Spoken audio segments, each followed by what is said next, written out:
চট্টগ্রামের সীতাকুণ্ডে আধুনিক পদ্ধতিতে পলিশিডে চারা উৎপাদনে ৩ থেকে ৫ লাখ টাকা আয় করছে কৃষক পরিবারগুলো। গত ২-৩ বছর ধরে কৃষকেরা সুফল পাচ্ছেন বলে জানা গেছে। শুধু তাই নয়, এই পদ্ধতিতে চারা উৎপাদনে নিয়মিত কৃষকদের পরামর্শ দিয়ে আসছেন উপজেলা কৃষি অফিস ও মাঠ পর্যায়ের বিভিন্ন ব্লকের দায়িত্বে থাকা উপসহকারী কৃষি কর্মকর্তারা। জানা যায়, এই প্রক্রিয়ায় চারা উৎপাদনে গাছের কোনো ক্ষতি হয় না, ব্যাকটেরিয়াও প্রবেশ করতে পারে না। চারা গাছের শিকড় থাকে মজবুত ও অক্ষত। বিশেষ করে চারা গাছের শিকড় ছিঁড়ে যাওয়ায় গাছ বেশি দিন টেকে না, ফলনও তেমন একটা ভালো হয় না। আধুনিক পদ্ধতিতে পলিশেডের মাধ্যমে চারা উৎপাদনে গাছ থাকে রোগমুক্ত, মৃত্যুর ঝুঁকি থাকে অনেক কম। ফলে এই পদ্ধতির কথা কৃষকদের মাঝে ছড়িয়ে পড়লে বিভিন্ন স্থান থেকে চারা গাছ কেনার জন্য ছুটে আসেন পাইকাররা।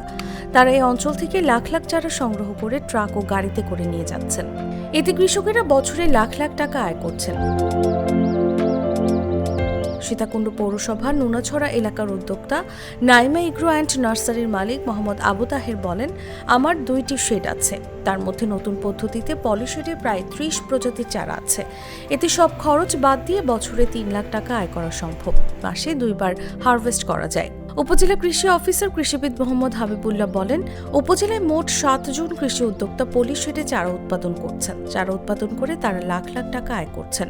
আগে মাটিতে চারা উৎপাদনে গাছগুলো সংগ্রহ করার সময় শিকড় নষ্ট হয়ে যেত, এখন সেই ঝুঁকির আশঙ্কা নেই। পলিশেডে চারা উৎপাদনে মৃত্যুর হার কমেছে, ফলে সব সবজির উৎপাদন বেড়েছে আগের চেয়ে দ্বিগুণ।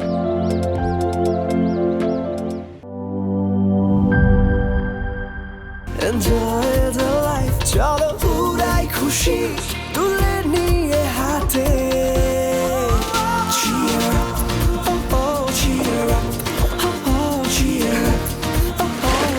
চিল হবে রিফ্রেশিং মুডে।